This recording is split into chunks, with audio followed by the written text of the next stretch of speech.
Compreenderam aí? Tudo bem? Marcos 11, 22. E Jesus respondendo disse-lhes, o quê? Amém. Porque em verdade vos digo que... Qualquer que disser este monte, ergue-te, lança-te no mar, e não duvidar em seu coração, mas crê que se fará aquilo que diz, tudo que disser será feito. Você tem fé para crer nisso? Consegue ter fé? Se não tiver fé, sabe o que é que acontece? A Bíblia se torna um livro nulo. É um livro que tem o mesmo poder do Harry Potter, nada. É uma historinha de fascículos, tá bom? Inventada, aleluia, se nós não tivermos fé. 24, juntos. Por isso vos digo que tudo o que pedirdes orando, crede que o recebereis e tê-lo-eis. Ou crede que já receberam e assim será feito, como diz a tradução da NAA. Amém? Podem tomar assento em nome de Jesus. Aleluia. Santo é o nome do Senhor Jesus. Bom, vamos entrar no mundo espiritual. Vocês creem que no mundo espiritual existem carros como os nossos? Não consigo crer, pastor. Mas conseguiu crer nesse texto? Você conseguiu crer que você diz alguma coisa e pelo fato de você dizer com fé, sem duvidar no coração, vai acontecer, queira o inferno ou não? O único capaz de barrerar é Deus. Nenhum anjo é capaz de colocar barreira. Nenhum demônio é capaz de colocar barreira. Nem o próprio Satanás. Porque Jesus disse, tudo o que você disser, crendo, assim será feito. Aleluia. Como é que você acha, se você não crê, tudo que existe na terra existe no céu também? Como é que você não crê que existem automóveis no céu? Se aparece um monte de carros na Bíblia, eles vieram do céu. Você nunca viu?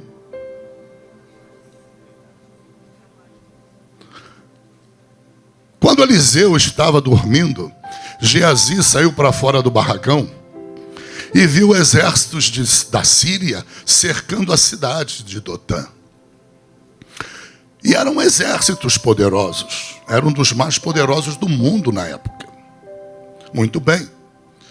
Ele acordou de Eliseu desesperado. Ficou em pânico com aquilo. Percebeu que a vida dele estava por um fio, vamos dizer assim. E Eliseu acordou. E ele teve uma visão, certamente. Interrompe aqui. Como é que acontece uma visão em você, se Deus te der o dom da visão? Se Deus resolver te dar uma visão, como é que vai acontecer a visão em você? Já parou para pensar? A visão acontece assim. Você está vendo tudo o que você está vendo agora, através de uma lente que está nos teus olhos. Essa lente só te revela aquilo que está diante dos teus olhos do mundo físico. Quando Deus coloca uma visão em você, para você enxergar um mundo espiritual, entra uma lente na frente da outra. Está entendendo? Você não vai na visão deixar de ver o que você está vendo. Mas o mundo espiritual vai se sobrepor ao mundo físico. Através da lente dos olhos, você enxerga o mundo físico, mas através da lente de Deus, você vai enxergar o espiritual, com a mesma nitidez que você enxerga o físico. Você crê, não? Amém. Melhorou. Melhorou. Isso é a base. Nós precisamos crescer em fé. Mas para crescermos em fé, Veja, a nossa fé, ela é racional. Nós precisamos crer, aleluia, a partir do aprender na palavra de Deus. E quando Eliseu está lá dentro do barraco, ele vê o mundo espiritual com a lente de Deus. Ele não vê com os olhos físicos os exércitos que Geazi está vendo, porque ele está dentro do barraco. Mas o mundo espiritual ele vê.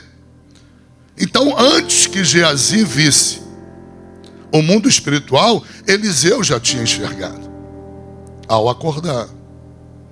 E o que ele viu? Ele viu milhares ou milhões de anjos cercando os exércitos da Síria, armados e carros celestiais.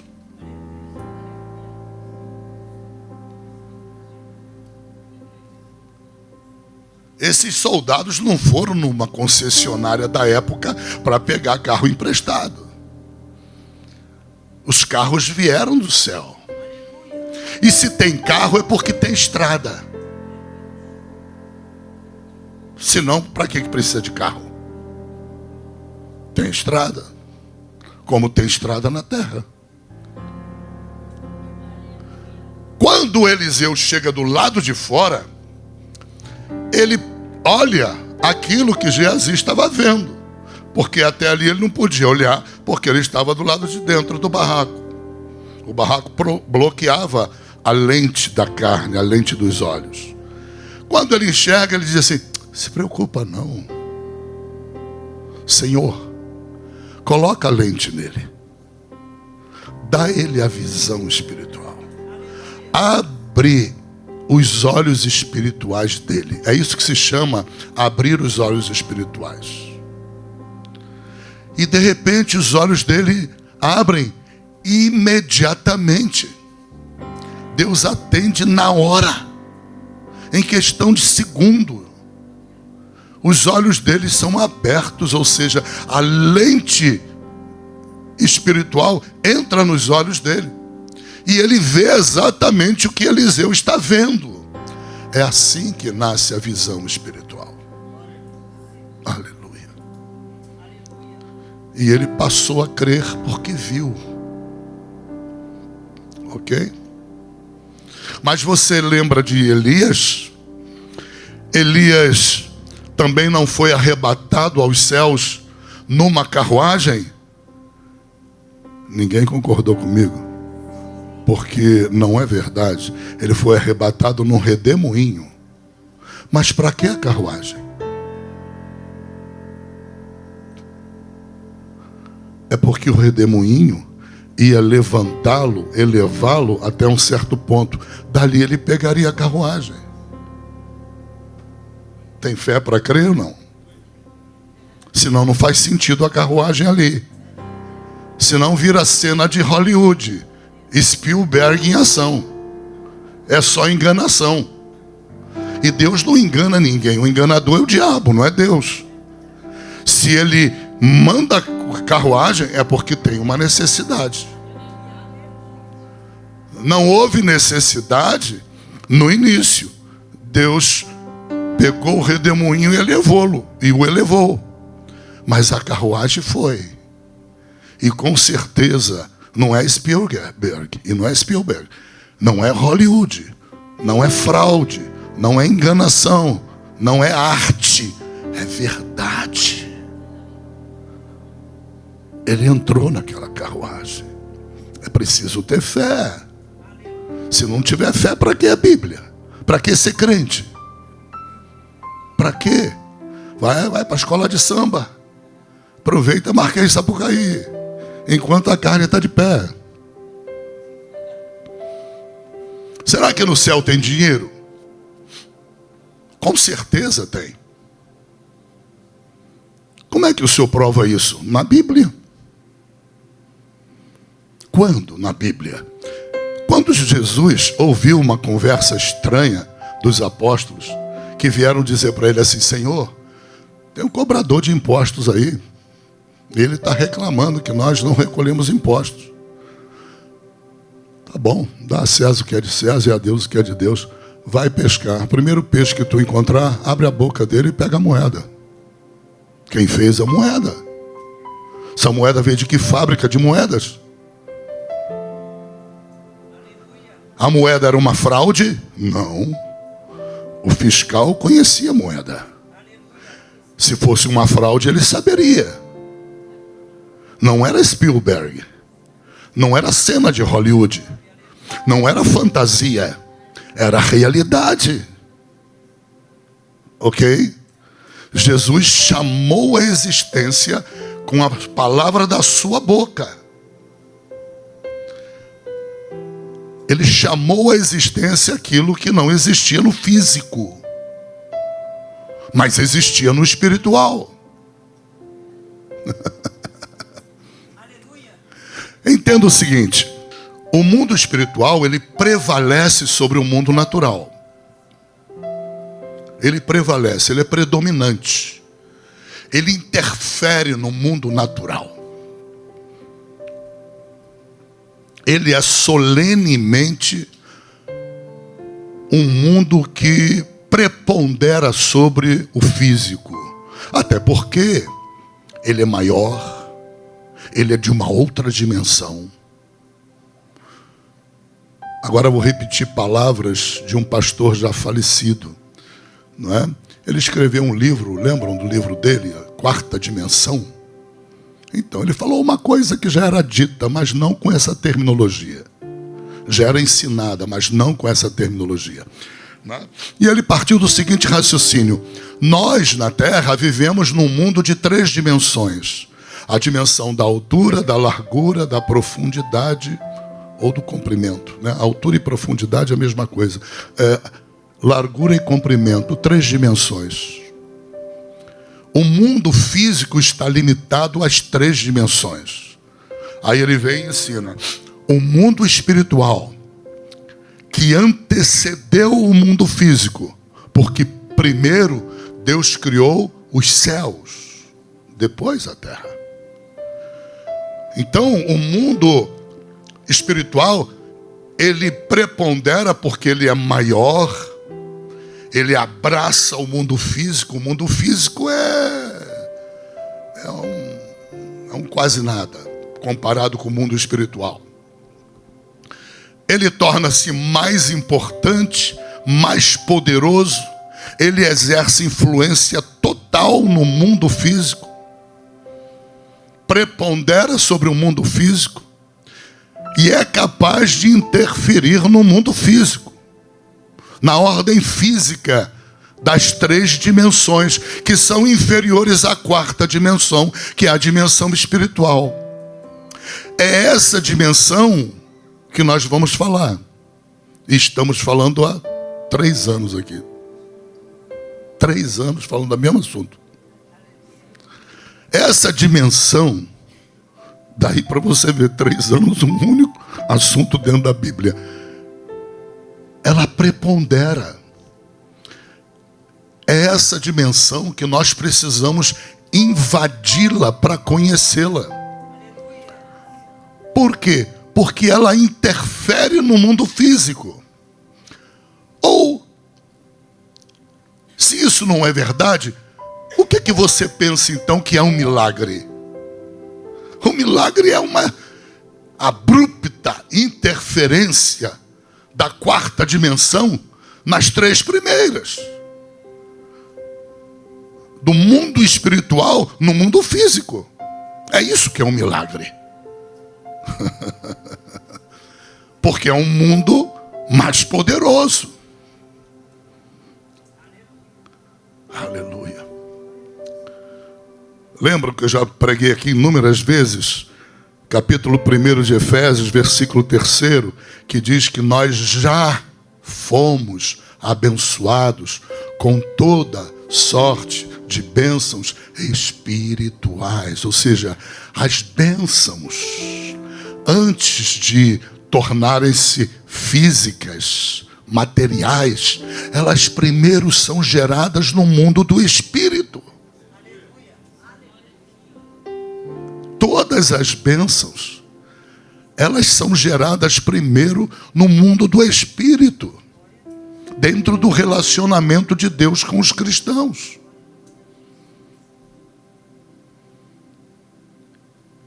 Senão, como você entenderia? O Pedro vai lá, abre a boca do peixe. Deixa eu ver, tem um monte de peixe aqui, mas esse aqui foi o primeiro. Eu pego o primeiro peixe, abro a boca, tem lá um estáter dentro, de metal, exatamente igual. Que peixe era esse? Como se colocou isso na boca do peixe? E era alguma coisa de valor. Era alguma coisa que, nessa coisa, moeda, havia um valor para o mundo físico. Você está entendendo? Aleluia. Na medida em que vocês virem esses estudos e lembrarem das aulas passadas, dos debates aqui, das conversas, vocês vão crescendo em fé. Por quê? Porque é tudo baseado na Bíblia. Não tem nada fora da Bíblia. Mas é um mundo sobrenatural, que você só vai dar valor na hora que, tomara que nunca aconteça, o médico dizendo assim: estou vendo aqui o teu exame. Puxa, como é que eu vou dizer isso para ela? Ou para ele? Você só tem 3 meses de vida. Você só tem 15 dias de vida. 1 semana de vida. Qual seria a tua reação? Bom, sem essas aulas, sem a fé, sem o discernimento do Espírito, a tua reação é de desespero. É de completo desespero. Teu coração vai ser tomado de uma loucura tal que você vai se revoltar contra Deus. Você olha para 2 crianças assim, que ainda precisam de você como mãe. Você vai ter que se despedir delas. Você entra em pânico. É a dor do coração, talvez mais atroz que existe, é você saber que tem dias para continuar a conviver com teu filhinho, tua filhinha menor. Há uma data marcada para você ser recolhido. E que o mundo espiritual não está levando em consideração a tua vontade. E agora? Aí a aula é importante. Aí o estudo é importante. Mas cadê? Mas isso é possível acontecer? Toda hora acontece. Aconteceu com o rei Ezequias, capítulo 38 do livro de Isaías. Depois em casa medita no capítulo 38. Deus falou para Isaías: Isaías, vai até o palácio do rei. Eu tenho uma mensagem para ele. Mensagem da onde? Do mundo espiritual. Ele nem tinha ido ao médico, não sabia de nada. Não havia feito exame nenhum. Nenhum médico havia constatado. E ele estava com os dias contados para morrer. E os dias eram exíguos.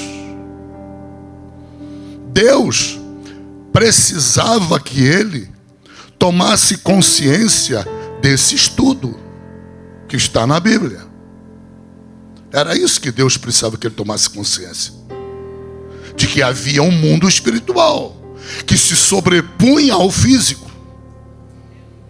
E no mundo espiritual estava a solução para aquela desgraceira, aquela aberração da natureza humana, que certamente foi o diabo que jogou nele. Não foi Deus. Doença nenhuma glorifica a Deus. Não acuse Deus de nenhuma enfermidade, a não ser que ele tenha agido em juízo contra alguém. Fora disso, não fale que veio de Deus, ou que é permissão de Deus. Em lugar de ser permissão de Deus, entenda, é preguiça minha. Eu fui um crente preguiçoso. Eu fui um crente que não estudava a Bíblia. Eu não tinha compromisso em aprender a palavra. Aí acusa Deus e diz que é de permissão dele. Permissão nada. Ao contrário, o diabo jogou aquilo ali para ceifar a vida de Ezequias. Ezequias era um homem reto diante de Deus, com alguns pecados que todos podem praticar, mas prevalentemente havia uma dívida enorme do povo de Israel com aquele homem. As obras espirituais daquele homem dentro da nação de Israel foram tremendas. Vontade do diabo era ceifá-lo. Que ele tinha deslizes, tinha, era um ser humano, como todos nós. E num desses deslizes, o diabo meteu no corpo físico dele uma enfermidade.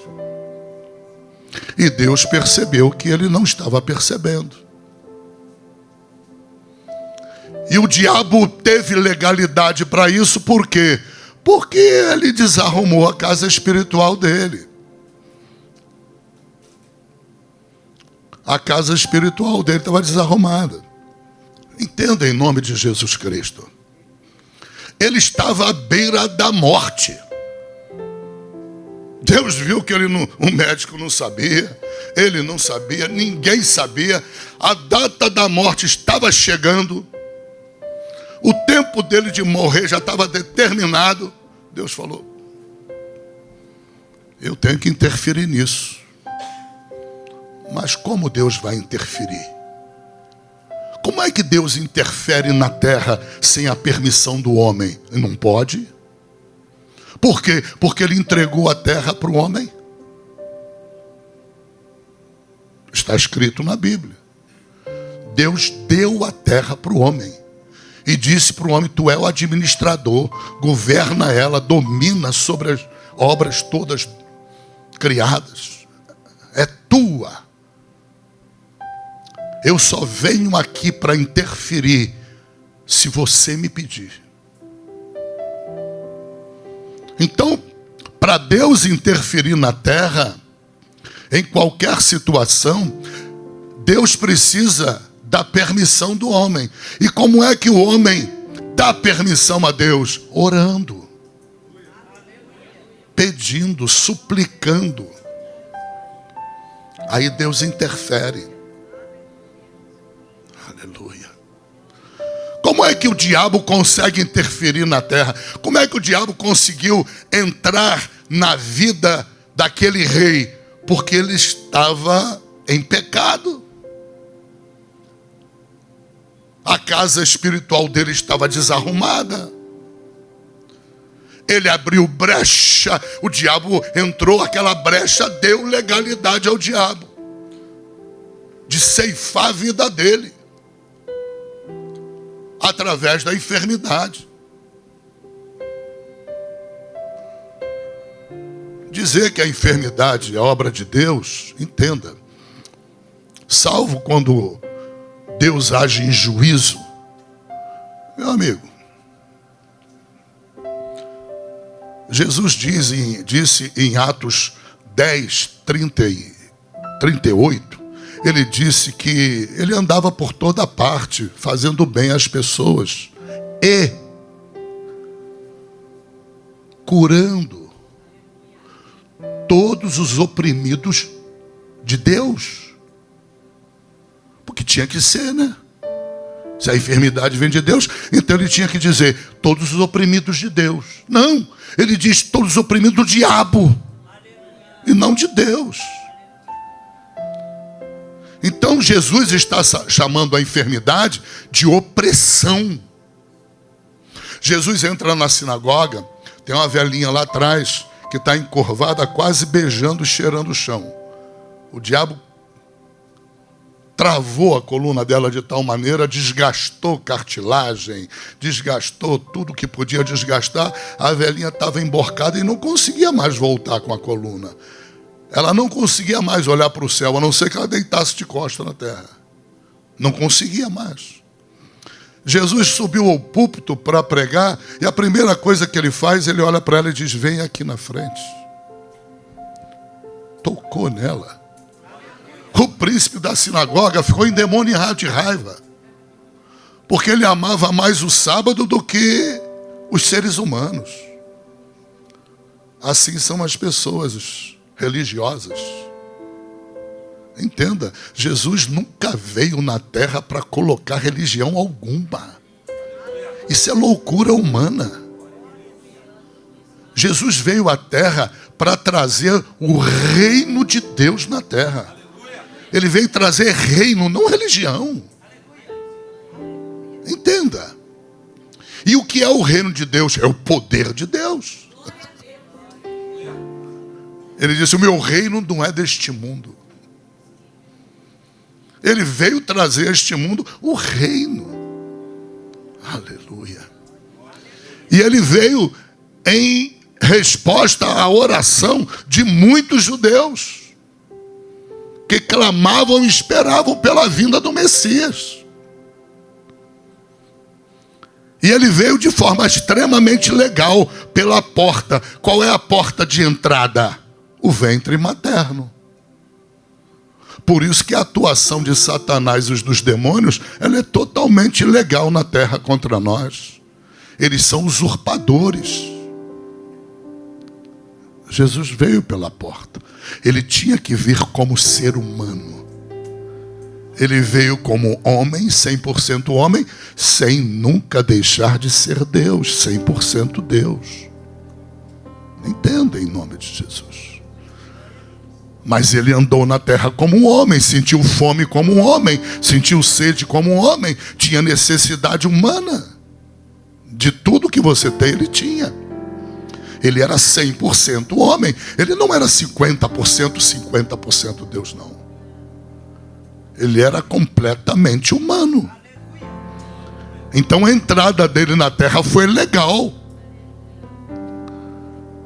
Por que que ele disse para João Batista, quando João olhou para ele na hora do batismo, falou, rapaz, meu Deus, meu primo, eu estou tendo um discernimento aqui agora, que Deus está me dando, que tu és o cordeiro, era primo dele, e ele nunca tinha enxergado nada.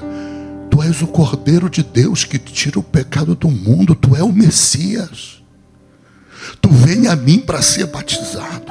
Tu tá louco? Eu não vou te batizar, não. O que Jesus responde?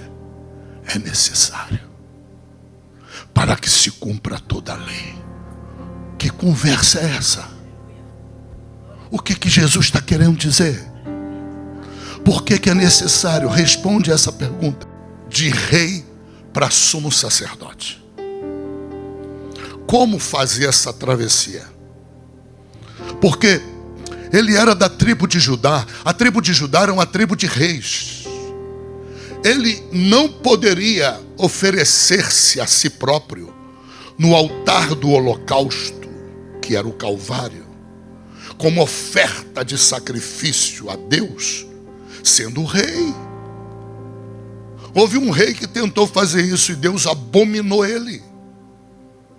Quando ele acabou de oferecer o sacrifício, Deus encerrou o reinado dele. Quem foi? Saul. Lembra? Samuel disse, você é louco. Eu tinha dito para você, espera 7 dias até que eu voltasse. Tu não és sacerdote, como é que tu ofereceu sacrifício? Deus te abomina. Deus passou de ti o reino. Deus abomina teus filhos, abomina a tua herança. Tu nunca mais será rei, terá rei na tua casa. Deus encerrou ali o reinado dele. Depois Deus teve que trabalhar no mundo físico. Mas no mundo espiritual, ali, quando ele ofereceu o sacrifício no lugar do sumo sacerdote Samuel. Então Jesus não poderia se oferecer a si próprio no altar do holocausto, que seria o Gólgota, o Calvário, o Monte da Caveira. Jesus não poderia como rei. Ele era descendente de Davi, ele era da tribo dos reis, e os descendentes da tribo dos reis eram reis. Era dessa descendência que se escolhiam os reis. não os sacerdotes. Os sacerdotes eram escolhidos de que tribo? Levi. Aleluia. Entenda em nome de Jesus.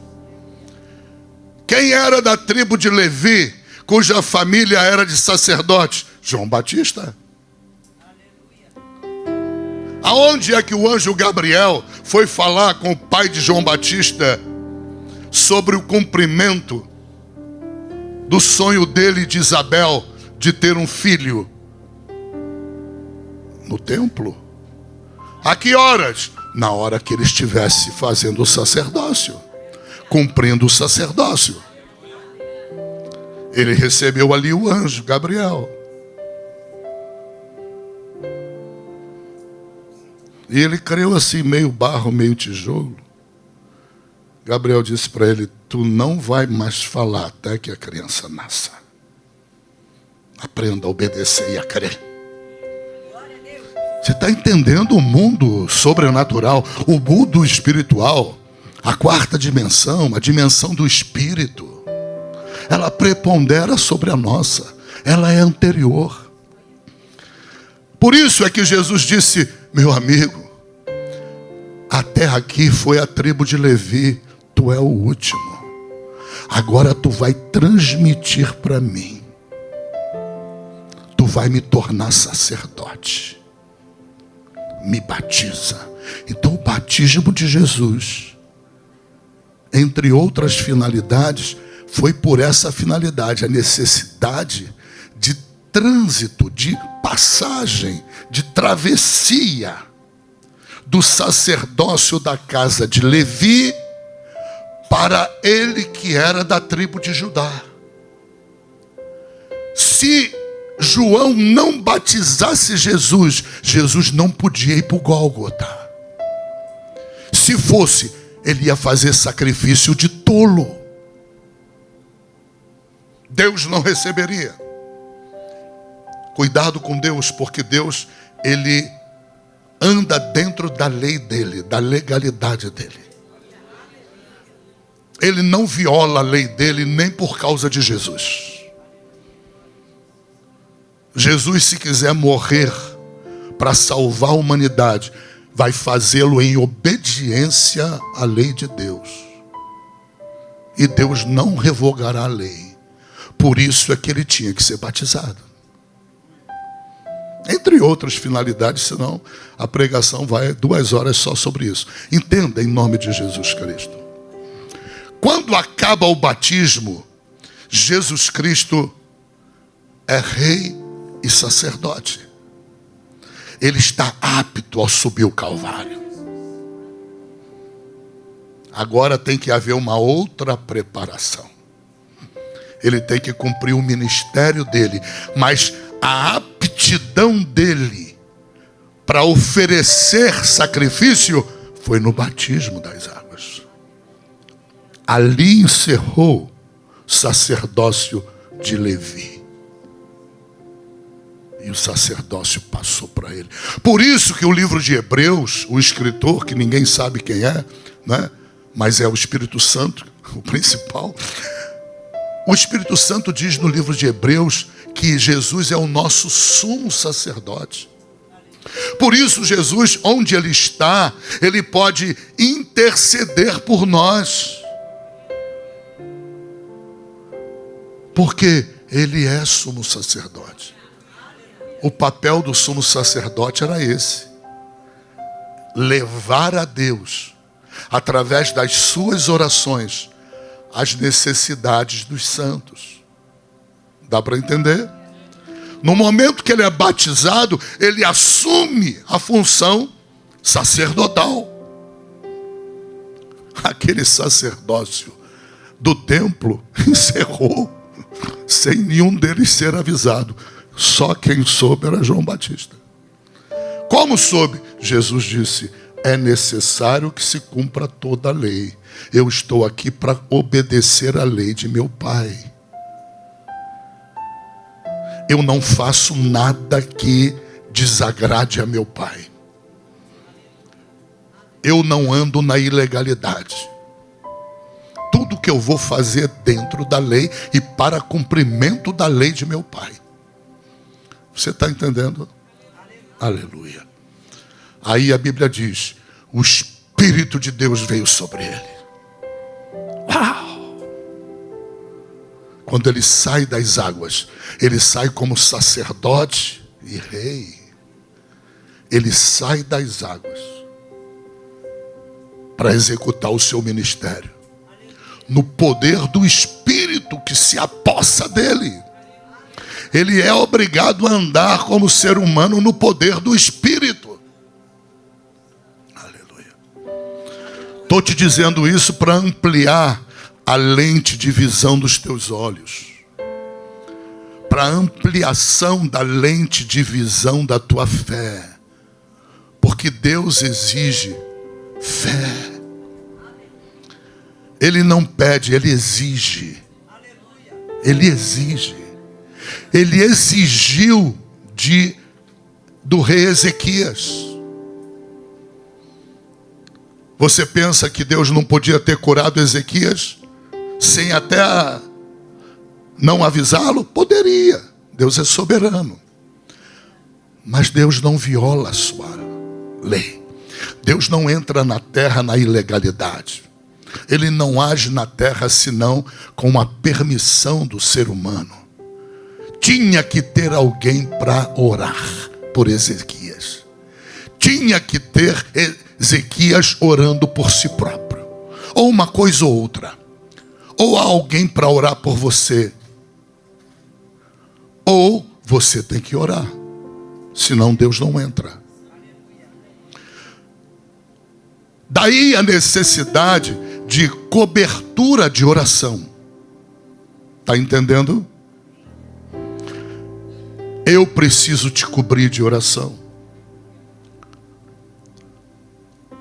Nós precisamos de cobertura de oração uns dos outros. Todos nós. O diabo quer te fazer crer que você não precisa. Você é o bambambam. Você é o bonitão, a bonitona de Jesus Cristo. Você não precisa de oração de ninguém. O diabo conhece o poder da cobertura de oração como nenhum outro. Como nenhum outro. Ele conhece. Por quê? Porque o livro de Ezequiel diz que Satanás, antes de Adão, quando ele reinava no jardim do Éden, aleluia, está na Bíblia, gente, ok? Satanás, ele exercia a função de cobertura dentro do Éden. Ele era o cobertor dos seres do Éden. Está na Bíblia. A unção de Satanás era uma unção de cobertura. A unção que está sobre todo pastor, pastor de igreja, ok? Não é pastor que vive de forma isolada, exercendo o seu pastorado, que na verdade isso não é pastorado, ok? A gente atribui o nome pastoral, mas não é pastorado na pura característica da palavra bíblica. Porque pastor tem que ter rebanho. Ele tem que prestar contas a Deus de rebanho. Pastor tem a função de direção do rebanho. Ele é quem dá a direção. Muito bem.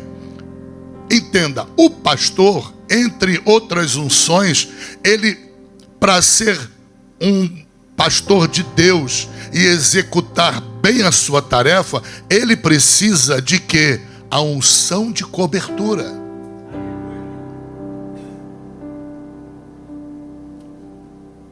Ele tem que ter uma unção específica para cobrir a igreja.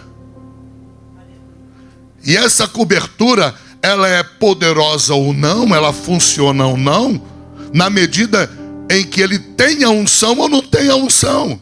Satanás tinha essa unção. A Bíblia diz, Ezequiel, a unção de cobertura.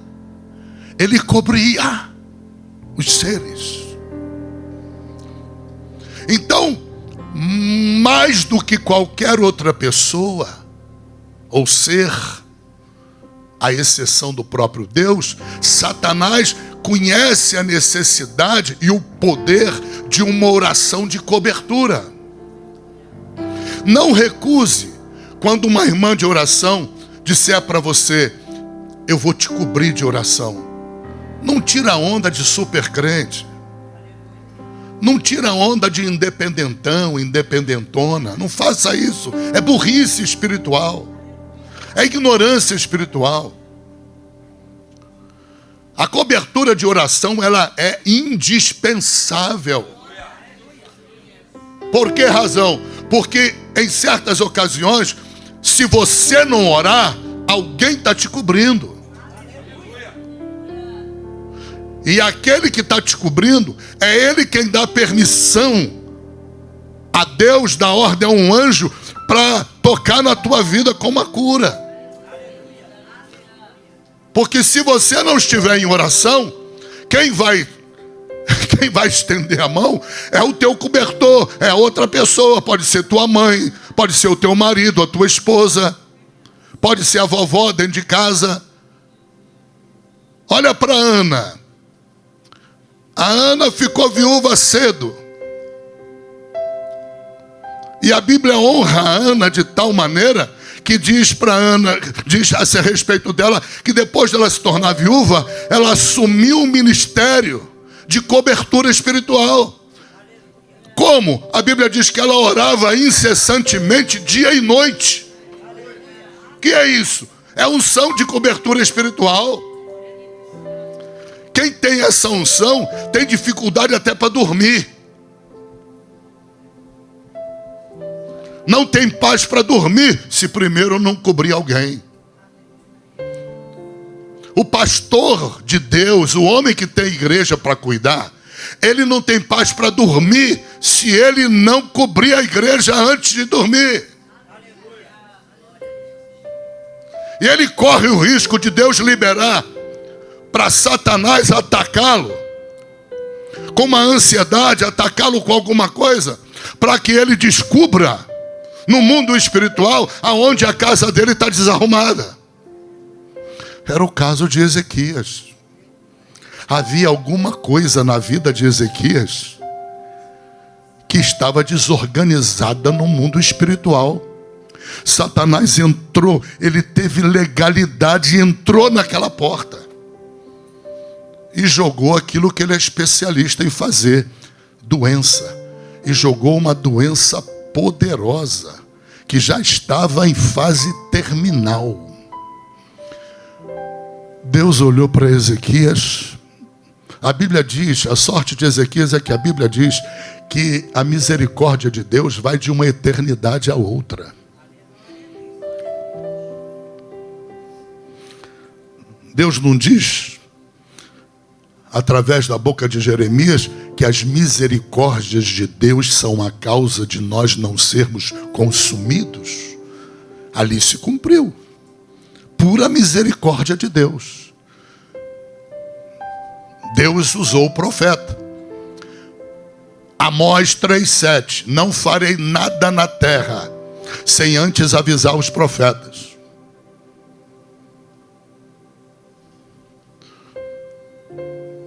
A palavra profeta hoje, porque a unção profética, ela está espalhada no corpo de Cristo. Existe o dom de profecia, que é outra coisa. Mas a unção profética é espalhada no corpo de Cristo. Quando você profetiza, a Bíblia está dizendo que aquilo que você disser, crendo, não duvidando no coração, vai acontecer.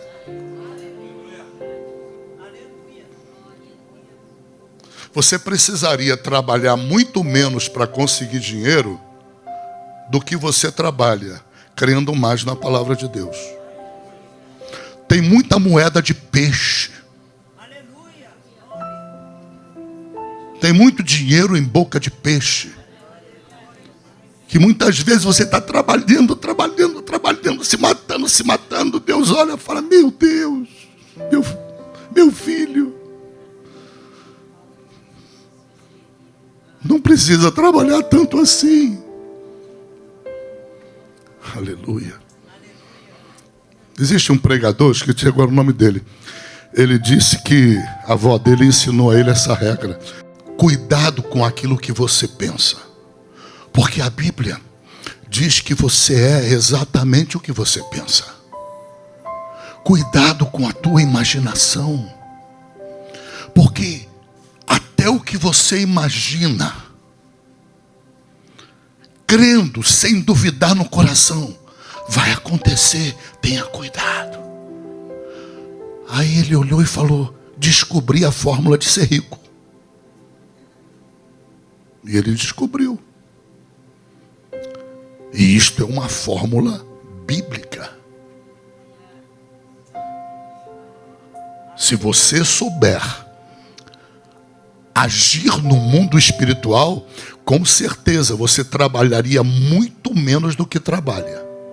E te garanto, teria muito mais condições financeiras e econômicas. Pelo poder da tua imaginação. A Bíblia diz que você é o que crê, você é o que pensa. E não só o que crê, você é o que fala aquilo que crê. Uau! Entenda, Deus está dizendo que são dois elementos que movem o motor do poder do mundo sobrenatural. A fé e a palavra que sai da tua boca. A maioria não crê, não dá nenhum glorinha assim, nem glória. É porque não crê mesmo, está em dúvida. Acha que eu estou pregando um outro livro, um outro evangelho. É a dificuldade de crer. Eu me lembro que, já falei isso aqui, eu passei na Sernambetiba um dia com minha mulher, e ali nós olhamos para um prédio, um apartamento, falamos, poxa, seria tão bom morar aqui de frente para a praia. A gente mora 300 metros da praia, mas o de frente ali motivaria a caminhar mais, aquela coisa. Aí surgiu esse papo. Para que a gente foi falar isso? Ela vai sem nenhuma pretensão. E na casa do meu pai, um dia meu pai, que nunca me deu nem um autorama, nem um velocípede na vida, nunca deu nada, né? E ela começou a orar a Deus para se cumprir isso. O nosso apartamento também, que a gente mora, ela encasquetou na cabeça dela que queria aquele, que queria, e o cara não queria vender mais para mim. E eu, de forma desabusada, eu falei, eu vou viajar, vou voltar, tu não vai vender, e eu vou comprar esta porcaria desse teu apartamento, porque a minha mulher está enchendo o meu saco. Fui viajar para a Europa, fiquei lá não sei quanto tempo, voltei, duro, e falei, e aí, vamos fechar negócio? Não! Falei, tá bom, peguei uma corretora e mandei ir a ele fazer uma proposta, e não dissesse o meu nome. Ele só descobriu que era eu na hora de assinar a escritura em cartório. E eu paguei à vista na mão dele. Cumpriu. Sabe de onde nasceu o dinheiro? Do Collor, que trancou a poupança do Brasil inteiro. Eu estava na cidade, andando por fora, com meu trabalho duro. Dificuldade de pagar muitas coisas. De repente, não se fala uma mão que é cacofonia, né? A mão de um ser humano colou no meu ombro assim. Eu olhei para trás assustado. Era um amigo que eu não via há muito tempo. Ele falou assim para mim, Freitas, poxa, estou pensando em você já há vários dias, rapaz. Olha o que a avó falou para o pregador. Não precisa trabalhar tanto. Tem que imaginar mais, sonhar mais. Mais fé, mais profecia. São as alavancas que movem o motor sobrenatural do mundo espiritual. ele fala assim: sabe o que é, rapaz? Eu sei que você é promotor, está proibido de advogar, mas eu precisava de um cara como você no meu escritório, pelo menos um mês, para nós fazermos aí o desbloqueio. Tu soube do Collor que fez essa lambança no Brasil? Soube, tal. Eu tenho uma ação preparada para ingressar, estou com vários clientes, eu posso te dar meio a meio contigo. Eu falei: meio a meio? Uau! Eu já me vi cheio de grana no bolso, saindo dinheiro pelo ladrão, né? Aí eu falei: eu topo, vamos embora. Gente, eu não tinha mais o que fazer dinheiro por causa do Collor. O meu amigo abriu aquela porta para mim do nada. Eu continuei meu trabalho normal e fazia aquele bico lá de ficar escrevendo, arrumando as coisas que ia para o fórum, recebendo a metade. Eu tinha carro super valioso na época. Eu tinha até na casa do meu pai, da minha irmã, no caso do pai da Vera, entupiu aquilo de automóvel, porque eu não tinha que fazer dinheiro. Comprei carro para juntar, porque ia vender para ver o que eu ia fazer com o dinheiro. O que eu não sabia é que tinha um apartamento para comprar lá na frente. Eu vendi todos os carros e paguei o apartamento que eu moro à vista. Não tirei um tostão do meu trabalho. O poder sobrenatural de Deus. Olha, eu tinha sido roubado de um carro XR3, azulzinho lindo, 0 quilômetro. Paguei ele 6 meses chorando, sem carro. Eu caí numa blitz de bandido no Flamengo. Bandido vestido, Polícia Federal. Quando eu vi, eu estava dentro da blitz de bandido. Me identifiquei com o promotor ainda, achando que eram policiais federais. O cara botou a arma no meu olho e disse: senta no banco de trás. Meu Deus, perdi meu carro. E todo mês, faltavam 6 prestações, estava eu no banco pagando e andando de ônibus. E a prestação era 30% do meu salário. Paguei até a última. Pois bem, este automóvel, quando eu vendi os automóveis para comprar a cobertura, este automóvel era o preço exato do que faltava para pagar à vista. Toca o telefone da minha casa: Delegacia de Roubos e Furtos de Automóveis. O delegado ligando para mim já há 3, 4 dias e eu não atendi o cara. Eu não tinha a menor ideia. E o cara... Até que a Vera chegou e falou: olha, eu perguntei ele o que é. Ele falou que é um carro teu que foi furtado. Foi furtado. Eu já tinha esquecido. Anos depois isso. Acredite, se você quiser e tiver fé. Eu fui na delegacia, na Dutra. O carro estava intacto, com a mesma quilometragem com que eu fui roubado. Eu peguei o valor daquele carro e completei para comprar o apartamento. Eu vou imitar a velhinha. Ah, se você soubesse o poder no mundo sobrenatural, que você pode ter acesso a ele e não tem, porque não conhece na Bíblia.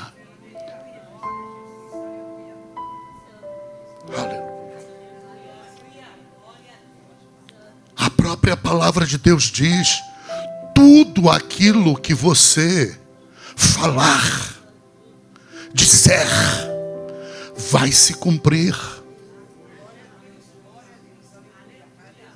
Sabe por que muita gente crê e não cumpre? Porque não profetiza, não fala. Não cumpre a palavra de Deus, cumpre uma parte, não cumpre a outra. A fé não basta crer. O que aciona a fé é o falar. É o falar sem duvidar. É o falar desejando. Com o coração, com intensidade de desejo, de intensidade de convicção. Não é qualquer falar. Ah, eu vou falar porque eu criei. Não, não é assim. Ah, eu vou crer porque eu estou falando. Não, não é assim.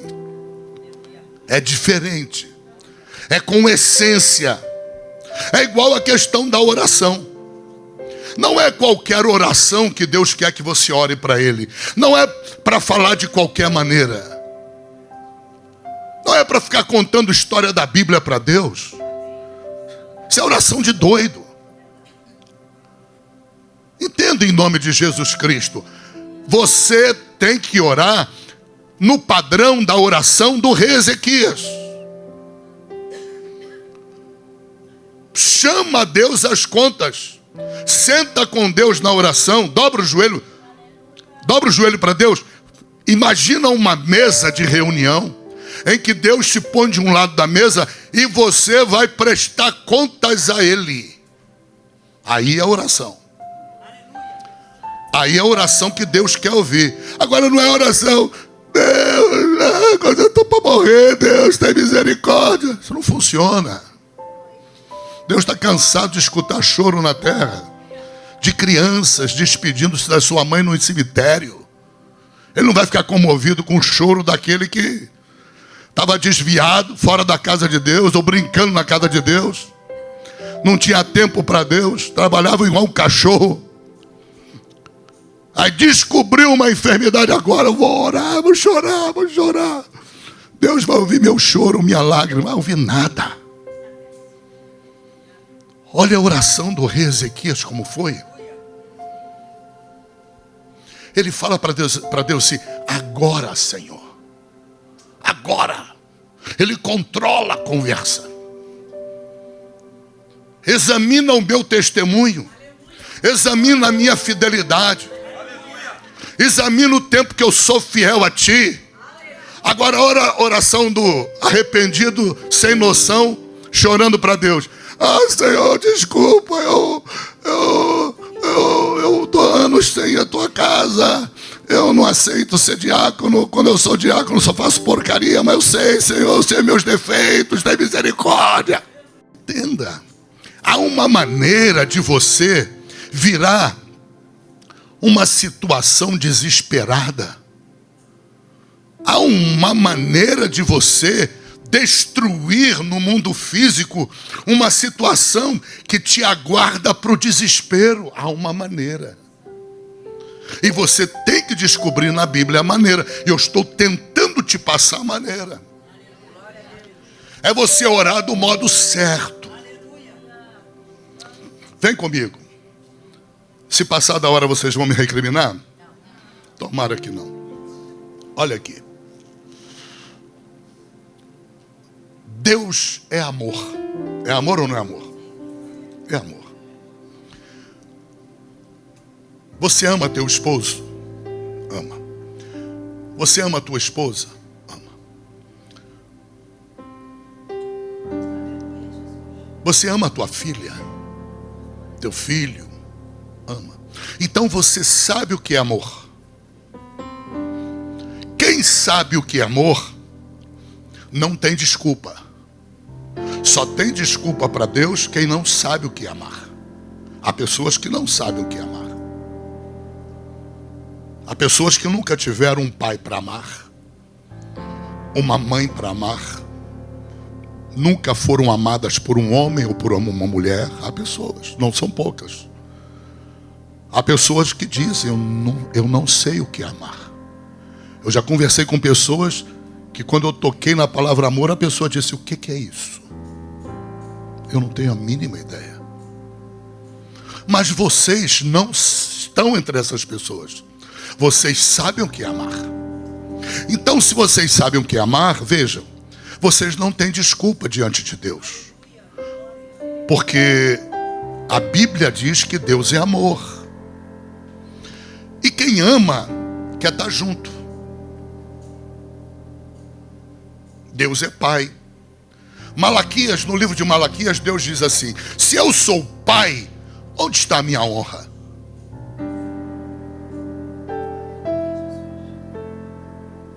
Onde está a minha honra?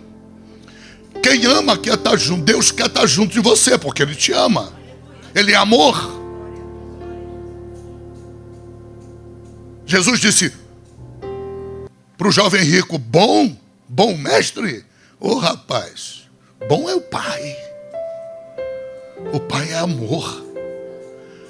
A essência de Deus é amor. A maior necessidade de Deus é que você o ame. Você entende isso? Só quem ama entende o que eu estou falando. Ou quem já amou. Se você ama ou já amou, entenda, a maior necessidade da vida de quem ama ou quem já amou é essa, é ter aquela pessoa junto de si, próxima de si, na sua intimidade. É ter a pessoa na comunhão consigo.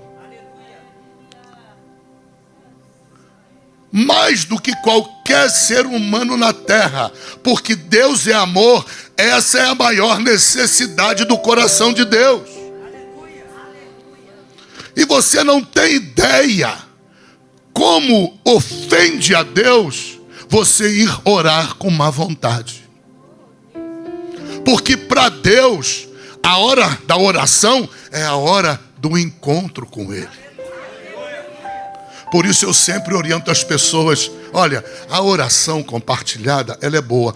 A oração confirmada por alguém que esteja do lado também é boa. Agora tem uma fórmula de orar que ela é incomparavelmente mais poderosa. É a sozinha com Deus.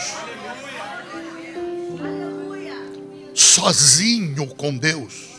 Nem a tua mulher, nem o teu marido quer: mas eu aprendi a oração de concordância. Tudo bem, ora num outro horário com a esposa, ora num outro horário com os filhos, mas Deus quer em intimidade contigo. Ele é Pai, Ele é amor.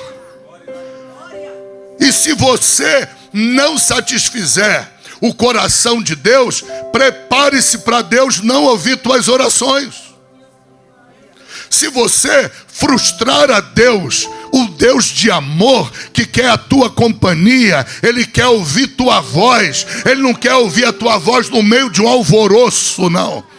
Existe o clamor no alvoroço, mas a oração mais poderosa e importante é a de Ezequias. É que ele virou para a parede. Ou seja, aquilo significa, ele se isolou, fechou os olhos para o mundo. Entende? Por isso que Jesus disse: quando tu orar ao Pai, entra no teu aposento, bate a porta atrás de ti. Não, é como se ele estivesse dizendo: eu não oriento você a pôr ninguém dentro do quarto, nem teu filho, nem tua mulher, nem ninguém, nem o esposo, ninguém.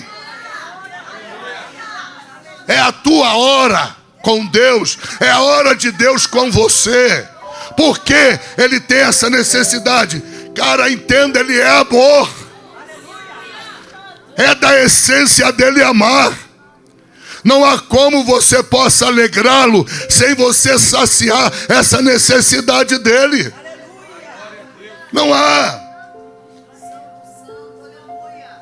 Não adianta dizer: eu não consigo, porque eu estou muito cansado, eu tenho que ganhar dinheiro, eu tenho que trabalhar, eu tenho que fazer. Meu amigo, vou orar para Deus te dar um cobertor de oração. Tu está se matando. A hora que o pau cantar, a hora que o diabo entrar no negócio, através de uma brecha na tua, ele vem para destruir o teu lar, vem para destruir tua vida. E Deus vai estar chorando, porque você nunca teve tempo para amá-lo. E o amor com que tu ama é amor de língua, é amor de boca. É amor que não dá a Deus privacidade para conversar. É amor que não tem tempo para Deus. É amor que não sente bem sozinho com Deus. Tem que ter alguém do lado. Aleluia. Meu Deus, se você entender isso, já valeu você ter vindo aqui. Você não tem ideia do poder dessa oração. Olha para Ezequias. Ele nem pediu oração para Isaías. Quantos de nós, num momento de desespero, de receber uma notícia dessa, não diria: seu Isaías, ô meu pastor, ora por mim antes de ir embora. O que mais tem é crente caçador de oração. Eu estou abrindo o coração de Deus para você conhecê-lo. Isso é conhecer Deus, não é conhecer Bíblia só, isso é pouco. É conhecer o que Deus sente. A Bíblia diz assim para você: tenha os mesmos sentimentos de Cristo. Cristo se preocupava com isso, tanto que ele dizia assim, na condição de filho: eu não faço nada que não agrade meu Pai. Nada. Hoje, para encontrar um filho desse, olha, é uma agulha no palheiro, né? É uma agulha. Porque está difícil de encontrar filhos que digam: eu não faço nada que entristeça meu pai. Olha, se você não quer fazer nada que entristeça Deus, comece pela vida de oração. Se separe mais tempo a sós com Deus. Aumenta o teu tempo a sós com Deus. Esta é a oração mais poderosa que existe. Vou te dar um testemunho. O testemunho do Paul Yang-Shu, que virou David Yang-Shu, o homem que levantou a maior igreja do mundo. Do mundo. Num país do tamanho de metade de São Paulo. A maior igreja do mundo. Antes de morrer, David Yang-Shu disse que ele abriu-se para revelar, não é, sua vida particular de oração. E ele disse: o crente que não ora pelo menos 1 hora por dia, ele não pode dizer que é cheio do Espírito. Ele está proibido de dizer. Sem que ele perceba, a vida espiritual dele é uma frustração para o coração de Deus, do Deus que é amor. O próprio Jesus repreendeu Pedro dizendo: Pedro, nem por 1 hora, lá no Getsemane, nem por 1 hora tu conseguiu orar comigo. Pedro voltou a dormir, os apóstolos dormiram. Aleluia. Repensa sobre a tua vida de oração. E aí continua o Paul Yang-Shu, David Yang-Shu, dizendo: um certo dia, eu saí sem orar de manhã de casa. Eu tinha o hábito de praticar jogging, né?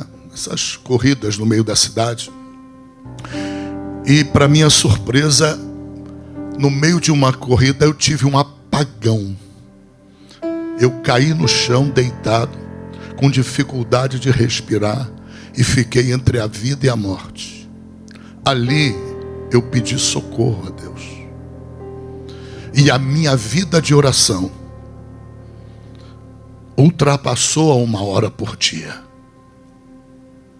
Deus precisou tratar comigo e me mostrar o quanto o coração dele estava triste comigo. E o quanto eu frustrava, com a minha preguiça, com a minha comodidade, eu frustrava o ministério que Deus queria fazer no ministério comigo. Ele disse que passou a orar 3 horas por dia. Nessa altura, ele tinha uma igreja com 300 membros. Quando ele passou a orar 3 horas por dia, palavras dele antes de morrer, falando da intimidade da sua comunhão com Deus. Quando eu passei a orar 3 horas por dia, ele fazia tipo Daniel: eu vou orar 1 hora depois de acordar, 1 hora à tarde depois do almoço e 1 hora à noite antes de dormir, ou na madrugada.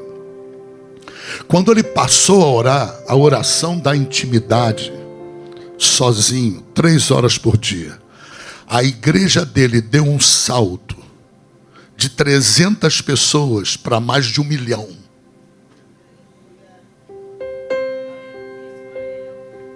A maior razão do chamado de uma mulher, o chamado de um homem travado é a falta de oração, ou a presença de uma oração que não é uma oração de intimidade com Deus. Veja, Deus é amor. Ele quer intimidade. Não existe amor onde não há intimidade.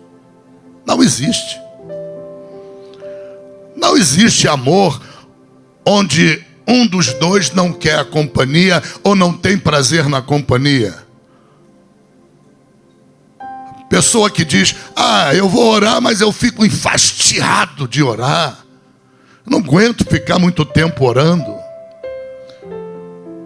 Por que não louva? Por que não adora? Por que não fica calado, contemplativo na presença de Deus? Por que não pede libertação a Deus desse espírito que te oprime, que te impede de se voltar para Deus? Pensa direito, o que Deus diz na Bíblia a respeito da razão pela qual Ele nos criou? Para que Deus nos criou? A Bíblia é clara: para louvor de sua glória, para que nós vivêssemos na terra louvando a sua glória. O que é glória? Louvando a Ele na sua presença. Dá para entender?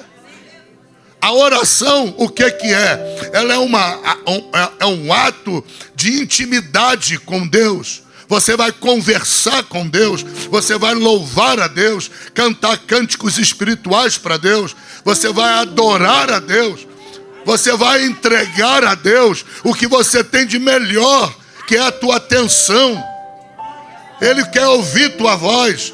Quem ama ouvir a voz do outro. Se não ama ouvir, é porque não ama. Jesus disse, se você me amar, você não tem a mínima dificuldade de cumprir a minha palavra. Se você não cumpre ou tem dificuldade, é porque não me ama. Não me ama. O marido que ama, chega numa sapataria, a mulher quer um par de sapato. Ela chega lá e faz o camarada derramar a sapataria toda no pé dela. Ela vai provar tudo que é sapato. O marido fica enlouquecido andando lá fora, não aguenta mais. Já viram essa cena? Então o que acontece? Chega no final, a mulher está indecisa entre dois pares de sapato. O que o marido que ama diz? Leva os dois, pelo amor de Deus, leva os dois, leva os dois, leva os dois. Entende? O amor quer estar junto, o amor quer ouvir voz. Deus está falando da necessidade dele, que ele tem de você, dobrar o joelho para conversar com ele. Imagina um filho meu, está lá 8 milhões de quilômetros de distância, não ligar para mim, não ligar para a mãe, não querer saber como eu estou, não querer saber da mãe. Assim são as pessoas que não oram, não querem saber o que Deus pensa, o que Deus sente, não quer saber como Deus vai agir ou deixa de agir. Há um bloqueio espiritual. O mundo espiritual vira bronze na vida do crente. Isso não aconteceu com Ezequias. Ele nem pediu oração. Tu acha que eu ia deixar Isaías ir embora? No mínimo eu ia dizer, pastor Isaías, pelo amor de Deus, o senhor o senhor está desalmado. O senhor veio aqui me visitar, falou que eu estou com essa enfermidade e já vai embora. Esse pastor está desviado. É que Isaías sabia qual era a oração que Deus queria. Você está entendendo? Isaías sabia, ele não queria se envolver, porque se ele se envolve orando, a oração dele não ia funcionar. Deus não queria a oração de ninguém. Deus queria intimidade com aquele rei. Deus queria que o rei ficasse a sós com Deus, com ele. O problema é que o rei não tinha mais prazer de dobrar o joelho.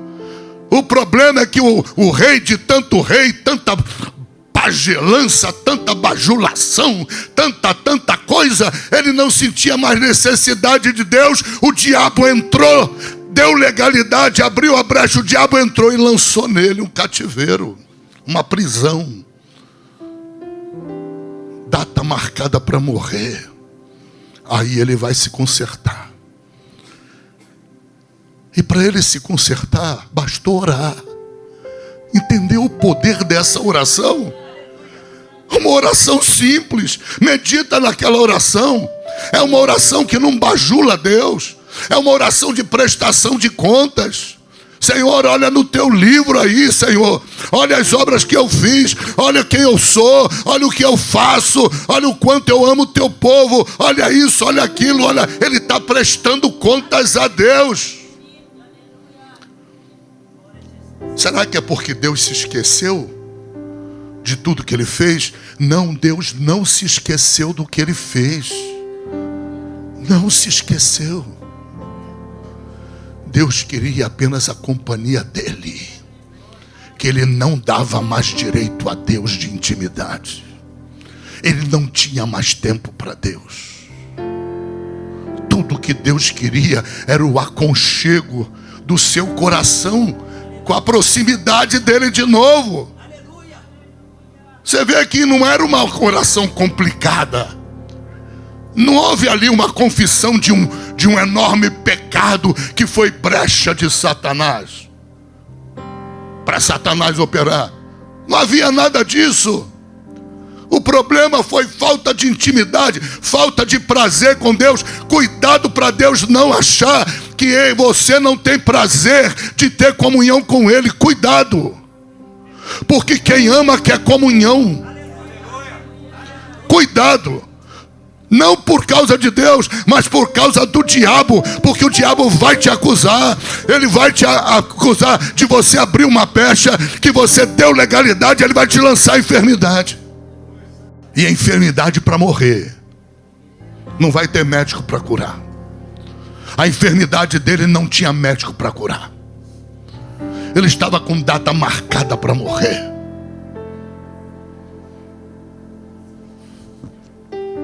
Lembre que Deus é amor. Cuidado com o coração de Deus. Não entristeça o Espírito de Deus. Olha o perigo. A própria Bíblia diz: não entristece o Espírito de Deus. Não traz tristeza para Ele. Aleluia. Louvado seja o nome do Senhor. Quanto tempo essa oração? 2 minutos. Ele se quebrantou, ele se humilhou, ele manifestou o arrependimento dele. Não havia narração de nenhum pecado, nada, absolutamente nada. Ao contrário, o que Deus queria era ouvir de sua boca as palavras que ele já não ouvia mais. O que Deus não queria é que ele, como rei, se achasse autossuficiente em relação a Deus.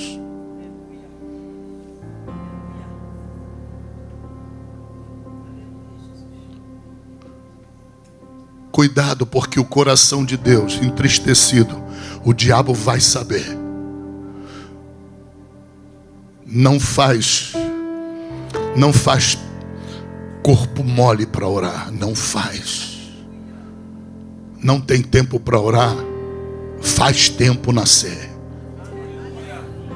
Faz. Não corra o risco de entristecer o coração de um Deus que é amor. Quando ele se arrepende, quanto tempo demorou para ele ser curado?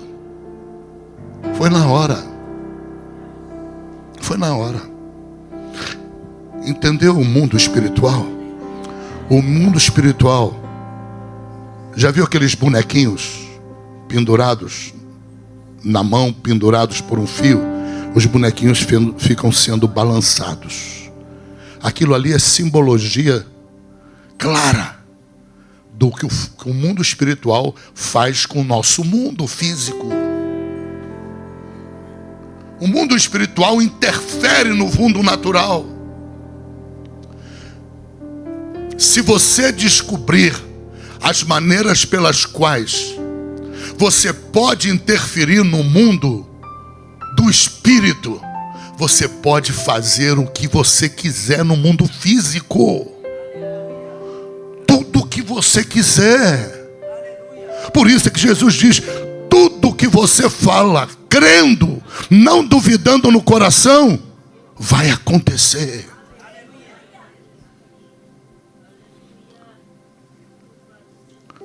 Cheguei para morar na América. Precisava de uma casa. Eu não tinha dinheiro. Tinha $10.000 no bolso. E minha mulher se apaixonou por uma casa que custava 400, 300. Na época, primeira vez que nós fomos ver.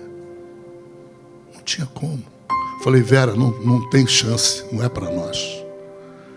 Mas o que está acontecendo com essa casa aqui, que o mato está crescendo? Eu soube que o cara não está conseguindo pagar. Então vamos orar e vamos ficar vindo aqui. Deus vai ver a nossa sinceridade, que nós precisamos de uma casa. Oramos 2 anos, Vera. 2 anos, 3 anos, sei lá, 2 anos talvez. E toda hora estávamos indo lá. Entende? Para Deus ver que você não põe dúvida no coração. E estava travada a casa na mão do banco. O árabe lá não conseguiu pagar a casa. O mato crescendo. Já escondendo a casa de tão alto que estava o mato. Tudo podre. E ela: eu quero, isso é bênção de Deus na nossa vida. O preço foi abaixando. Os juros foram abaixando. Desses 2 anos. O banco colocou à venda. Nós tínhamos colocado um corretor profissional para detectar esse momento. Ele detectou e nos ligou. Eu falei: qual é o preço? 200 e pouco. Mas eu só tenho $10.000. Não tem problema. Eu pego um financiamento aí pelo FHA. E é um financiamento governamental que vai financiar em 30 anos. E você só tem que dar 3%. 3% seria os 10.000, 9.000 e pouco. E João, tem mais uma vantagem. O governo Obama está dando um incentivo para aqueles que estão comprando a sua primeira casa. Era a crise imobiliária. Que ele está dizendo que a pessoa que pagar a entrada dos 3%, o governo americano devolve integralmente a entrada para a pessoa, para incentivá-la a comprar. Compramos a casa. No final do ano, o Obama devolveu no imposto de renda aquilo que eu dei. A prestação ficou metade do valor de aluguel. Gente, entende? Às vezes a solução para o teu sonho não é o você trabalhar muito. Você é cristão. Teu pai é o dono do mundo. Você está entendendo? Ele é o dono do mundo. Ele é o dono do ouro e da prata. Jesus disse que há poder na tua fé. Que se você conseguir conjugar a tua fé com o falar daquilo que você crê, não pode é não crer. Não pode é duvidar com o coração. E também não pode deixar de falar. Há poder nas tuas palavras. A Bíblia diz que na tua língua, na tua palavra, há poder de vida e de morte. Entenda em nome de Jesus. Me diz alguma coisa que não é possível acontecer no mundo sobrenatural. Não existe. A única coisa que não pode acontecer, que a fé não pode fazer, que o crer não pode fazer, que o teu falar não pode fazer, é aquilo que Deus não quiser. Dá para entender? Cuidado para você não lutar com fé, com falar. Você vai se decepcionar, vai abandonar o evangelho e o problema vai estar em você. Primeiro você tem que saber se a palavra de Deus aprova aquilo. Porque a essência da fé é a palavra de Deus. Eu não posso ter fé contra a palavra. Deus não vai permitir que o mundo espiritual seja acionado para gerar alguma coisa para você trazer para o mundo físico. Agora, se você tem certeza que a palavra de Deus apoia, que a vontade de Deus é te abençoar nessa área, entenda em nome de Jesus. Entenda, usa a tua fé e fala, profetiza em nome de Jesus. Não deixa a incredulidade entrar no coração. Toma posse daquilo. A Bíblia diz que a fé é a certeza do que tu espera.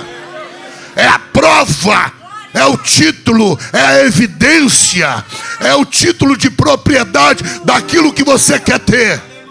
O título de propriedade é evidência, é documento. Esse documento é a tua fé. Oh, meu Deus do céu, em nome de Jesus Cristo, abre esse coração. Abre esse coração. Lute menos na carne. Trabalhar demais significa lutar na carne. A tua luta não é na carne e no sangue. Porque através do mundo espiritual que você tem acesso, porque tu é uma nova criatura. Me diga o que tu não pode conseguir fazer no mundo físico. Tu pode tudo. Meu Deus, tu pode tudo. Tudo que se enquadre na palavra de Deus. Tudo que Deus tenha desejo para você. Ele quer te abençoar. Ele é Deus de amor. Se você pede uma casa a Ele, Ele vai te dar um barraco. Não vai. Ele não vai. Ele vai te dar como você sonhou. Ele vai te dar como você imaginou. Por quê? Porque a palavra dele diz que você é o que pensa. Dá glória a Deus. Mas Deus quer a tua fé. Isaías não podia fazer? Não. Mas ele não era o profetão da época no mundo todo? Era, mas não podia. Deus queria do próprio rei. Deus quer de você a atitude. Deus quer que tu tranque o teu quarto. Se tranque lá dentro 1 hora, 2 horas, 3 horas. Seja o tempo que Deus quiser. Agrada ao coração de Deus em nome de Jesus Cristo. Vai para a intimidade com Deus. Deus pode fazer isso em sonho contigo. Você crê? Não é só a fé não. Deus pode fazer em sonho. Como é que Deus operou com Salomão? Como foi? Deus se revelou para ele em sonho, não foi? Sim ou não? E no sonho disse o que para ele? Disse para ele: Salomão, pede o que tu me quiser. Tu quiser pedir. E Deus ficou esperando. E ele pediu a Deus sabedoria. Deus falou: você me surpreendeu. Eu achei que você ia me pedir outras coisas. Você me impressionou bem. Porque tu não me pediu as outras coisas. Eu vou atender o teu pedido, vou te dar sabedoria. Eu vou transformar você no homem mais sábio do mundo. E vou te dar de gorjeta. De gorjeta tudo que tu não me pediu.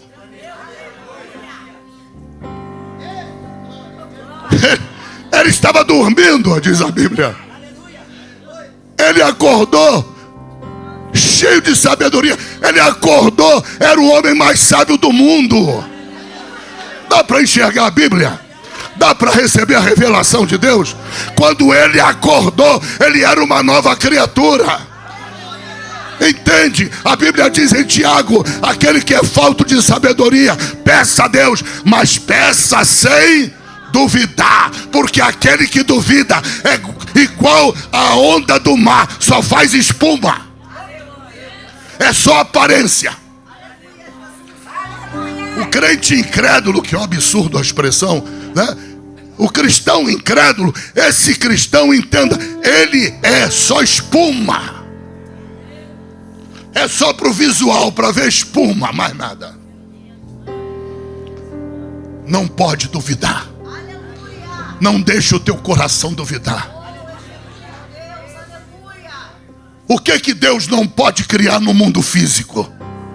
Ele pode criar tudo. Se o médico veio para você Se você é um crente sincero, se você é uma crente fiel a Deus, mulher de oração, pessoa de compromisso com o pastor, com a igreja, trabalha para Jesus, entenda, não há nada impossível para você. A única coisa que te bloqueia é a tua timidez. A única coisa que te bloqueia é a tua falta de fé. Não há nada impossível. O médico veio para você, Deus profetizou através da Roselane, ou do Gabriel, ou de outro vaso aqui na igreja: olha, eu estou te vendo daqui a 1 ano grávida, e olha, daqui a 1 ano e meio já há uma criança no teu colo, e você está lá feliz da vida com essa criança. Aí tudo bem, você recebe a profecia. De repente aparece uma dor no teu ventre. Você vai ao médico. O médico manda fazer ressonância magnética profunda para saber o que está acontecendo no teu útero. E ele olha para o resultado horrível. Ele chama você e diz: olha, esse útero aí não presta para mais nada não. Qual é a tua reação? Uau! Qual é a tua reação? Só tem 2 hipóteses: você blasfemar do vaso, blasfemar de Deus, dar lugar à incredulidade, reduzir o mundo espiritual a uma titica, fazer crescer o poder do mundo físico e reduzir a glória do espiritual.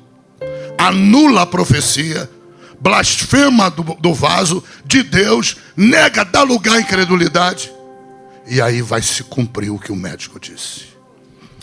Mas se você botar em prática o que você aprendeu hoje, você vai falar assim: doutor, esquece tudo isso, porque o que eu tenho para dizer para o senhor não vai crer.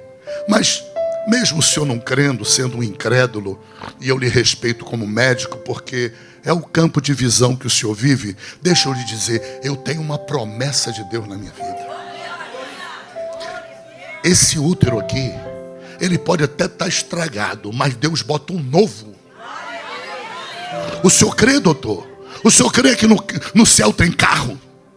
O senhor crê que no céu tem estrada? Aí ele pira, vai tentar te internar no manicômio.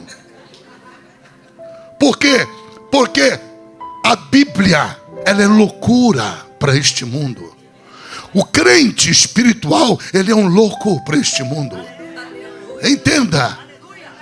O que acharam de Jesus quando Jesus disse: o meu reino não é deste mundo? Apedreja, mata ele é louco, é blasfemo. Foi desprezado. Você pode ser desprezado, mas se tu tiver coragem, se tu tiver fé para virar as costas para o médico e dizer: doutor, daqui a 1 ano e meio eu vou te trazer uma criança, botar no seu colo. Eu só gostaria, doutor, eu só gostaria que quando eu fizer isso, o senhor dobrasse o joelho e se rendesse ao meu Deus. Só tem 2 alternativas, não tem uma terceira. A Bíblia diz em Marcos 11:23, tudo que você disser. Jesus tinha acabado de mostrar aos apóstolos aquela figueira morta até a raiz. Por quê? Por que ele passou ali de volta? Porque quando ele foi embora, a conversinha frouxa da incredulidade rolou entre os apóstolos. Ele está doido, amaldiçoou, a pobre coitada, está tão bonita, olha quantas flores, está pronta para dar fruto, olha a folhagem verdejante, olha que árvore linda. Ele amaldiçoou, não aconteceu nada, mas vamos seguir ele, vamos ver no que vai dar. Aí Jesus foi embora, operou. Depois, no dia seguinte, voltou pelo mesmo caminho. Quando Jesus passa, eles apavoraram. A figueira estava completamente morta. Senhor, como aconteceu isso? Aí Jesus falou o que disse em Marcos 11:23. tudo aquilo que vocês falarem. Profetiza, igreja.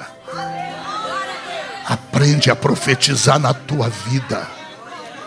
Antes de profetizar na vida dos outros, profetiza na tua própria vida. Entenda. Depois profetiza na dos outros. Jesus disse: tudo que você falar crendo, não duvidando no coração. Não pode embriagar o coração de dúvida. Seja o que for, Deus é capaz de fazer sair peixe lá do mar, o vento soprar no mar, inundar a terra de peixe. Isso acabou de acontecer numa cidade da Índia. Um sobrenatural de um vento entrou no oceano. E quando acordaram de manhã, a cidade, não sei se foi Bangladesh, ela estava tomada de peixes vivos, mexendo. O que foi aquilo? Deus mandou codorna cair do céu no deserto. Não havia supermercado. Não tinha onde comprar galinha, frango, carne, padaria. Deus mandou cair do céu pão. Deus trouxe galinha vindo do mar. Galinha voando pelo mar e caindo na terra. Frango. O que tu acha que Deus não é capaz de fazer por causa da tua fé? Diga. Qual é teu problema? O que está te embarreirando de ser uma cristã exemplar, de ser um homem de Deus fervoroso? O que está te embarreirando para tu trabalhar menos e ser mais crente? Buscar mais a Deus e menos ao dinheiro. Deus pode botar dinheiro na boca do peixe.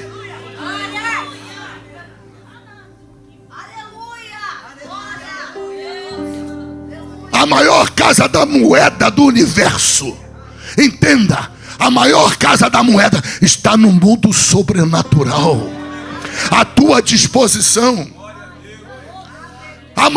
O maior dinheiro que tu pode conseguir não é o dinheiro que tu pode ganhar lá fora.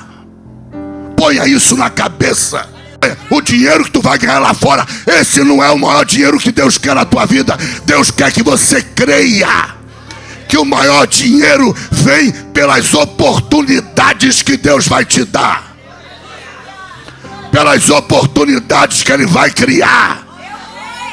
É mão que vai bater nas tuas costas e te fazer um convite para virar a tua vida financeira. Entenda. Surpresas de Deus nessa terra. Não peça a Deus barraco, peça a Deus uma casa. Peça a Deus um apartamento. Deus não quer você escravo. Entenda. Eu comecei lá na América pagando uma prestação grande que me ocupava quase 50% do meu salário aqui no Brasil. 5 anos depois, a minha prestação é fé. Entenda, em nome de Jesus, a bênção de Deus não para. Deus quer que tu tenha consciência de que tudo que há na terra tem no céu. O céu abraça a terra, não é a terra que abraça o céu.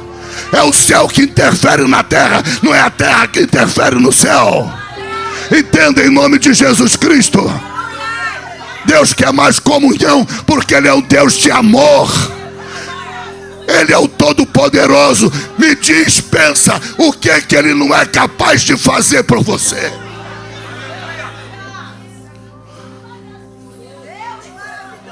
O que é que Ele é capaz? O que é que Ele não é capaz de fazer? Ele é capaz de tudo por você. Ele é teu pai, Ele é bom. Eu sou mau, sei dar boas dádivas aos meus filhos. Você é mau, tu é ruim. Tu não é mãe boa, não. Jesus diz que tu é ruim. Bom é Deus. Tu não é pai bom, não. Tu é ruim. Não sou eu quem diz, é Jesus quem fala. Tu é ruim, tu é péssimo. Tu é mau. E mesmo assim, tu dá boas dádivas a teus filhos. Por que bota Deus no isolamento? Por que bota Deus no esconderijo? Por que não tem tempo para Deus? Não te chamei, não te levantei para rabo. Você só é rabo porque quer. Tu é rabo porque não tem fé, não entende a palavra. Não é a vontade de Deus. Ele é pai.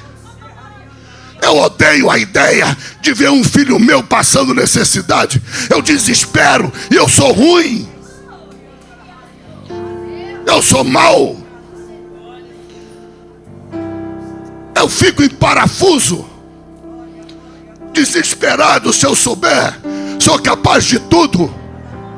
Última vez que eu ajudei um filho meu para livrá-lo de uma falência, eu peguei toda a reserva que eu tinha e torrei. Minha mulher ficou em pânico. Eu nunca vi um pai fazer isso.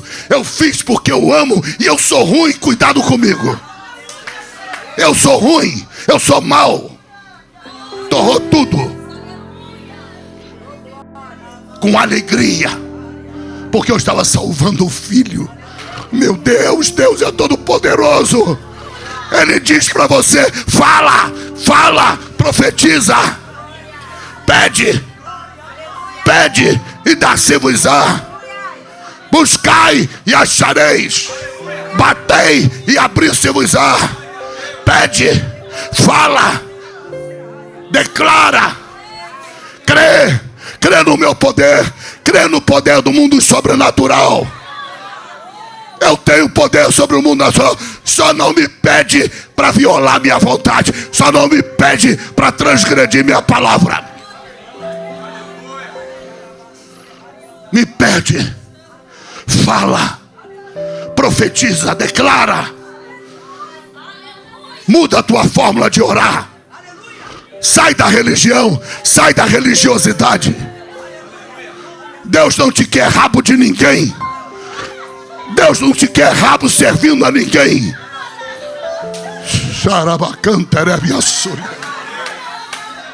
Deus não te quer. Entenda.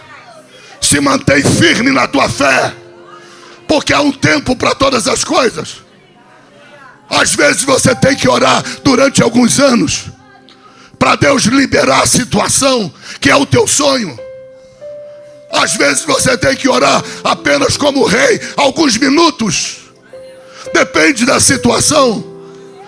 Mas deixa Deus no controle. Não para de orar pelo teu objetivo. Não para de declarar. Não para de profetizar. Fala. O crer, ele deixa de crer. Ele deixa de ser crer. E ele se transforma em fé quando você fala. Jesus disse assim: se você falar com esse monte, olha que coisa louca, que coisa linda, não há nada mais lindo que isso. Olha aqui, se você falar com esse monte, sai daí e se lança no mar, assim será feito. Meu Deus, meu Deus. Fala, profetiza. Profetiza aquilo que você precisa. Se Deus é capaz de tirar um monte do lugar, se Deus é capaz de pegar uma moreira, Jesus disse: profetiza para essa moreira, tira ela do lugar. Deus não vai dar a tua casa.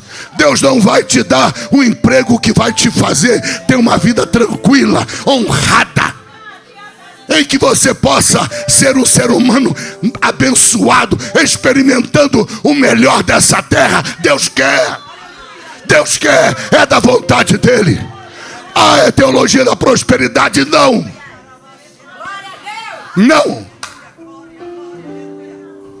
É reação de um filho de um pai que é o dono do ouro e da prata.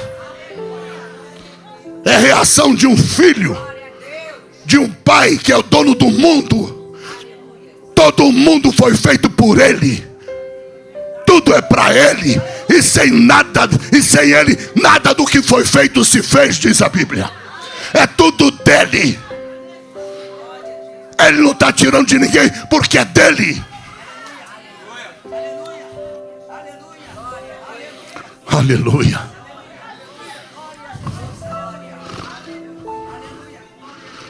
Eu não tinha dinheiro para fazer uma reforma na minha cobertura.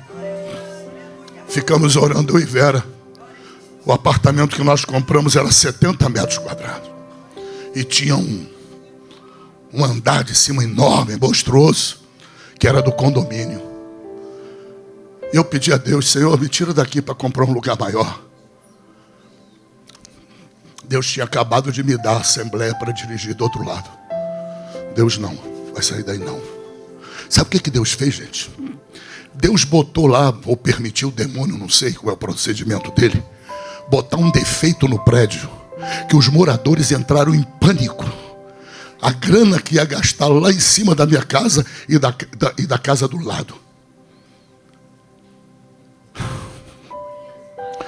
Aí na reunião de condomínios eu falei assim: olha, temos uma solução.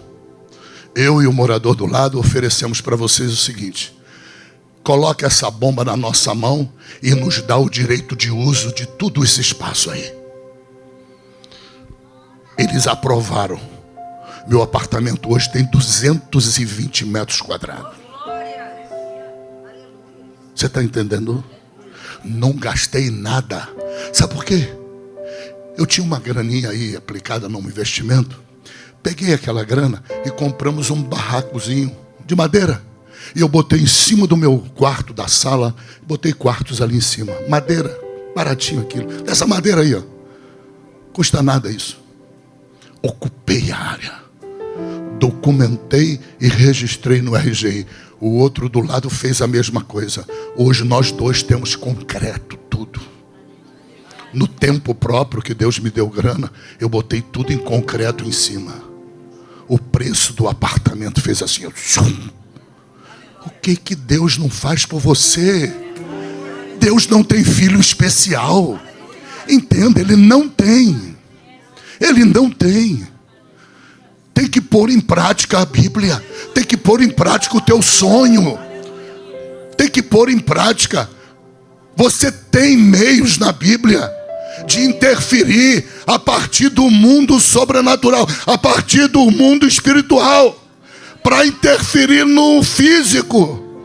Mas a guerra é lá, não é aqui não. A guerra é lá. Você tem que ir para o mundo físico, espiritual. Lá é que está a liberação de tudo que tu precisa. Cura, a prédio, casa, tudo emprego, está tudo no mundo espiritual já. Você tem que penetrar no mundo espiritual. Usando a tua fé, não deixando o coração abraçar a incredulidade. Profetizando, falando: a casa é minha, o carro vai aparecer, isso vai acontecer, a porta, eu vou receber um convite, eu vou trabalhar menos, eu vou viver de repente até um pouco mais humilde, mas eu vou orar mais, eu vou estar mais na casa de Deus, vou ser mais útil para Deus, eu vou usar minha fé para que Deus abra uma oportunidade. O dinheiro está na oportunidade que Ele vai abrir. Não está no poder do teu braço. Não, eu tenho que aumentar o meu trabalho, eu tenho que arrumar 2 empregos, eu tenho que arrumar 3. Para que estar na igreja e não ter fé? Para que estar na igreja e não aplicar a fé? Para que dizer que é crente e não aplica, não põe na prática a fé? Qual é o problema? É casamento, põe na prática a fé. Qual é o problema na tua vida? Em que é que a tua vida está atrapalhada, está travada? Deus te deu hoje armas espirituais para você entrar em batalha espiritual e destravar esta droga. Tem que destravar isso. Tem que destravar. Tua vida não pode estar travada. A única coisa trava que Deus permite na tua vida é que Ele põe. São os limites que Ele põe dentro da igreja, dentro do evangelho, no teu trabalho para Ele, no teu falar, no teu agir, no teu comportamento. Aí sim tem trava de Deus. Tirando isso não tem trava. E a que tiver Deus vai tirar, mediante a tua fé. Fica de pé em nome de Jesus. Em nome de Jesus Cristo, Pai. Dá aos teus filhos, Pai. Não vou pedir fé não, porque a fé não vem pela oração. A fé vem pela palavra, Pai. Faz os teus filhos irem para a palavra. É lendo a palavra, estudando a palavra, que a fé deles vai crescer, Pai. A fé vem pelo ouvir, e o ouvir da tua palavra, Pai. Em nome de Jesus, Pai. Eu ministro sobre eles, Pai, entendimento, Pai. Eu te peço, dá a eles espírito de revelação, Pai. Espírito, meu Deus da glória, de revelação, meu Pai. Revela, meu Pai, em nome de Jesus, meu Pai. Dá a eles, meu Pai, espírito de sabedoria, Pai. Não deixa, meu Pai da glória, eles viverem uma vida de conformidade, Pai. Conformidade com a miséria, conformidade com a pobreza, conformidade com dívida, conformidade com falta de oportunidade. Não deixa eles trabalhando, Pai da glória, em trabalhos medíocres, meu Pai, desimportantes, meu Pai, em nome de Jesus, Senhor, porque eles são teus filhos, meu Pai. Eles têm necessidade, meu Pai, em nome de Jesus Cristo, opera um milagre na vida deles, Pai. Entra com o teu poder sobrenatural na vida deles. Toca eles para orar, Senhor. Tranca a porta do quarto deles com ele dentro, meu Pai. Tranca. Tira todo mundo de perto deles, meu Pai, em nome de Jesus, meu Pai. Ajuda eles a crer que tu é Deus de amor. Tu quer, meu Pai, companhia. Tu quer ouvir a voz dele e dela. Tu quer, Senhor da glória, meu Pai, ouvir a voz, ouvir, meu Pai, os problemas, participar. Tu quer companheirismo, Pai. Tu quer intimidade, meu Pai. Oh, meu Deus da glória. Bastou o rei, Senhor, te entregar nas tuas mãos alguns minutinhos de intimidade. Aqueles minutinhos foram suficientes para o Senhor libertar o rei de uma enfermidade mortal, Pai. Ele estava com os dias contados para morrer, Pai. Bastou minutos, Pai, em nome de Jesus, Pai. O que tu não vai fazer se a tua igreja começar a trancar o quarto e ficar dentro do quarto 1 hora todo dia? O que tu não vai fazer se essa 1 hora for de manhã e daqui a pouco outra hora na madrugada ou outra hora à noite? Oh, meu Pai, em nome de Jesus Cristo, Pai, a escolha é nossa, a decisão é nossa. Eis que estou à porta e bato, diz a tua palavra. Aquele que abrir, te convidando a entrar, tu vai operar, Senhor, porque tu quer comunhão. Oh, meu Pai, o marido que ama a esposa, ele quer comunhão com a mulher. A mulher que ama o marido, ela quer comunhão com o marido. Ela não quer distância, Pai. A mulher que quer distância é porque ela não quer o marido, Pai. Em nome de Jesus.